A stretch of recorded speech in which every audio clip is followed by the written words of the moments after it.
Lalu diberitahukanlah kepada Yoab, "Ketahuilah, raja menangis dan berkabung karena Absalom." Pada hari itulah kemenangan menjadi perkabungan bagi seluruh tentara. Sebab pada hari itu, tentara itu mendengar orang berkata, "Raja bersusah hati karena anaknya." Sebab itu tentara itu masuk kota dengan diam-diam pada hari itu, seperti tentara yang kena malu kembali dengan diam-diam karena melarikan diri dari pertempuran. Raja menyelubungi mukanya dan dengan suara nyaring merataplah raja, "Anakku, Absalom, Absalom, anakku, anakku." Lalu masuklah Yoab menghadap raja di kediamannya serta berkata, "Pada hari ini, engkau mempermalukan semua hambamu yang telah menyelamatkan nyawamu pada hari ini, dan nyawa anak-anakmu laki-laki dan perempuan, dan nyawa istri-istrimu, dan nyawa gundik-gundikmu, dengan mencintai orang-orang yang benci kepadamu, dan dengan membenci orang-orang yang cinta kepadamu. Karena pada hari ini, engkau menunjukkan bahwa panglima-panglima dan anak buah tidak berarti apa-apa bagimu. Bahkan aku mengerti pada hari ini, bahwa seandainya Absalom masih hidup, dan kami semua mati pada hari ini, maka hal itu kau pandang baik. Oleh sebab itu, bangunlah, pergilah keluar, dan berbicaralah menenangkan hati orang-orangmu. Sebab aku bersumpah demi Tuhan, apabila engkau tidak keluar, maka seorang pun tidak akan ada yang tinggal bersama-sama dengan engkau pada malam ini. Dan hal ini berarti celaka bagimu, melebihi segala celaka yang telah kau alami sejak kecilmu sampai sekarang." Lalu bangunlah raja dan duduk di pintu gerbang. Maka diberitahukanlah kepada seluruh rakyat demikian, "Ketahuilah, raja duduk di pintu gerbang." Kemudian datanglah seluruh rakyat itu menghadap raja. Adapun orang Israel sudah melarikan diri masing-masing ke kemahnya. Seluruh rakyat dari semua suku Israel berbantah-bantah, katanya, "Raja telah melepaskan kita dari tangan musuh kita. Dialah yang telah menyelamatkan kita dari tangan orang Filistin. Dan sekarang ia sudah melarikan diri dari dalam negeri karena Absalom. Tetapi Absalom yang telah kita urapi untuk memerintah kita sudah mati dalam pertempuran. Maka sekarang, mengapa kamu berdiam diri dengan tidak membawa raja kembali?" Raja Daud telah menyuruh orang kepada Zadok dan Abiatar, imam-imam itu, dengan pesan, "Berbicaralah kepada para tua-tua Yehuda demikian. Mengapa kamu menjadi yang terakhir untuk membawa raja kembali ke istananya? Sebab perkataan seluruh Israel telah sampai kepada raja. Kamulah saudara-saudaraku, kamulah darah dagingku. Mengapa kamu menjadi yang terakhir untuk membawa raja kembali?" Dan kepada Amasa haruslah kamu katakan, "Bukankah engkau darah dagingku? Beginilah kiranya Allah menghukum aku, bahkan lebih lagi daripada itu, jika engkau tidak tetap menjadi panglimaku menggantikan Yoab." Demikianlah dibelokkannya hati semua orang Yehuda secara serentak, sehingga mereka menyuruh menyampaikan kepada raja pesan ini, "Kembalilah, tuanku, dan semua anak buahmu." Lalu berangkatlah raja pulang, dan sampailah ia ke tepi sungai Yordan.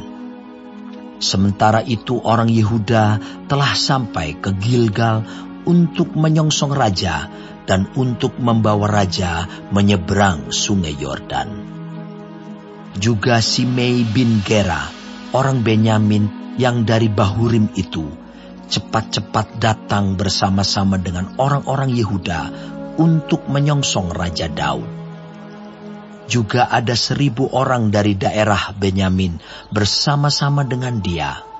Dan Ziba, hamba keluarga Saul, dan ke-15 anaknya laki-laki dan ke-20 hambanya bersama-sama dengan dia datang tergesa-gesa ke sungai Yordan mendahului raja. Lalu menyeberang dari tempat penyeberangan untuk menyeberangkan keluarga raja dan untuk melakukan apa yang dipandangnya baik. Maka Simei bin Gera sujud di hadapan raja ketika raja hendak menyeberangi sungai Yordan, dan berkata kepada raja, "Janganlah kiranya tuanku tetap memandang aku bersalah, dan janganlah kiranya tuanku mengingat kesalahan yang dilakukan hamba-Mu ini pada hari tuanku raja keluar dari Yerusalem. Janganlah kiranya raja memperhatikannya lagi. Sebab hamba-Mu ini tahu bahwa hamba telah berbuat dosa. Dan lihatlah, pada hari ini akulah yang pertama-tama datang dari seluruh keturunan Yusuf untuk menyongsong tuanku raja." Lalu berbicaralah Abisai, anak Zeruya, katanya, "Bukankah Simei patut dihukum mati karena ia telah mengutuki orang yang diurapi Tuhan?" Tetapi Daud berkata, "Apakah urusanku dengan kamu, hai anak-anak Zeruya, sehingga kamu pada hari ini menjadi lawanku? Masakan pada hari ini seorang dihukum mati di Israel? Sebab bukankah aku tahu bahwa aku pada hari ini adalah raja atas Israel?" Kemudian berkatalah raja kepada Simei, "Engkau tidak akan mati." Lalu raja bersumpah kepadanya. Juga Mefiboset bin Saul menyongsong raja. Ia tidak membersihkan kakinya dan tidak memelihara janggutnya, dan pakaiannya tidak dicucinya sejak raja pergi sampai hari ia pulang dengan selamat. Ketika ia dari Yerusalem menyongsong raja, bertanyalah raja kepadanya, "Mengapa engkau tidak pergi bersama-sama dengan aku, Mefiboset?" Jawabnya, "Ya tuanku raja, aku ditipu hambaku, sebab hambamu ini berkata kepadanya, 'Pelanailah keledai bagiku, supaya aku menungganginya dan pergi bersama-sama dengan raja.' Sebab hambamu ini timpang. Ia telah memfitnahkan hambamu ini kepada tuanku raja. Tetapi tuanku raja adalah seperti malaikat Allah. Sebab itu, perbuatlah apa yang tuanku pandang baik. Walaupun seluruh kaum keluargaku tidak lain dari orang-orang yang patut dihukum mati oleh tuanku raja. Tuanku telah mengangkat hambamu ini di antara orang-orang yang menerima rezeki dari istanamu. Apakah aku lagi? Dan untuk apa aku mengadakan tuntutan lagi kepada raja?" Tetapi raja berkata kepadanya, "Apa gunanya engkau berkata-kata lagi tentang halmu? Aku telah memutuskan. Engkau dan Ziba harus berbagi ladang itu." Lalu berkatalah Mefiboset kepada raja, "Biarlah ia mengambil semuanya, sebab tuanku raja sudah pulang dengan selamat." Juga Barzilai orang Gilead itu telah datang dari Ragelim dan ikut bersama-sama raja ke sungai Yordan untuk mengantarkannya sampai di sana. Barzilai itu sudah sangat tua, 80 tahun umurnya. Ia menyediakan makanan bagi raja selama ia tinggal di Mahanaim, sebab ia seorang yang sangat kaya. Berkatalah raja kepada Barzilai, "Ikutlah aku. Aku akan memelihara engkau di tempatku di Yerusalem." Tetapi Barzilai menjawab raja, "Berapa tahun lagikah aku hidup, sehingga aku harus pergi bersama-sama dengan raja ke ke Yerusalem. Sekarang ini aku telah berumur 80 tahun. Masakan aku masih dapat membedakan antara yang baik dan yang tidak baik? Atau masih dapatkah hamba-Mu ini merasai apa yang hamba makan atau apa yang hamba minum? Atau masih dapatkah aku mendengarkan suara penyanyi laki-laki dan penyanyi perempuan? Apa gunanya hamba-Mu ini lagi menjadi beban bagi Tuanku Raja? Sepotong jalan saja hamba-Mu ini berjalan ke seberang Sungai Yordan bersama-sama dengan Raja. Mengapa Raja memberikan ganjaran yang sedemikian kepadaku?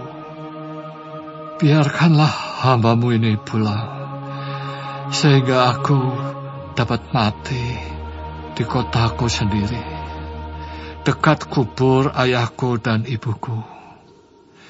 Tetapi inilah hamba-Mu Kimham. Ia boleh ikut dengan Tuanku Raja. Perbuatlah kepadanya apa yang Tuanku pandang baik. Lalu berbicaralah Raja. Baiklah, Kimham ikut dengan aku. Aku akan berbuat kepadanya apa yang kau pandang baik. Dan segala yang kau kehendaki daripadaku akan kulakukan untukmu. Kemudian seluruh rakyat menyeberangi Sungai Yordan. Juga Raja menyeberang setelah berpamitan dengan Barzilai dengan ciuman. Lalu orang ini pun pulanglah ke tempat kediamannya. Sesudah itu berjalanlah Raja terus ke Gilgal dan Kimham ikut dengan dia. Seluruh rakyat Yehuda bersama-sama setengah dari rakyat Israel telah mengantarkan Raja. Tetapi seluruh orang Israel datang menghadap Raja dan berkata kepada Raja, "Mengapa saudara-saudara kami, orang-orang Yehuda itu, menculik Raja dan membawa dia menyeberangi Sungai Yordan dengan keluarganya, dan semua orang Daud yang menyertai dia?" Lalu semua orang Yehuda menjawab orang-orang Israel itu, "Oleh karena Raja kerabat kami, mengapa kamu menjadi marah karena hal ini? Apakah kami makan apa-apa atas biaya Raja? Apakah kami mendapat keuntungan?"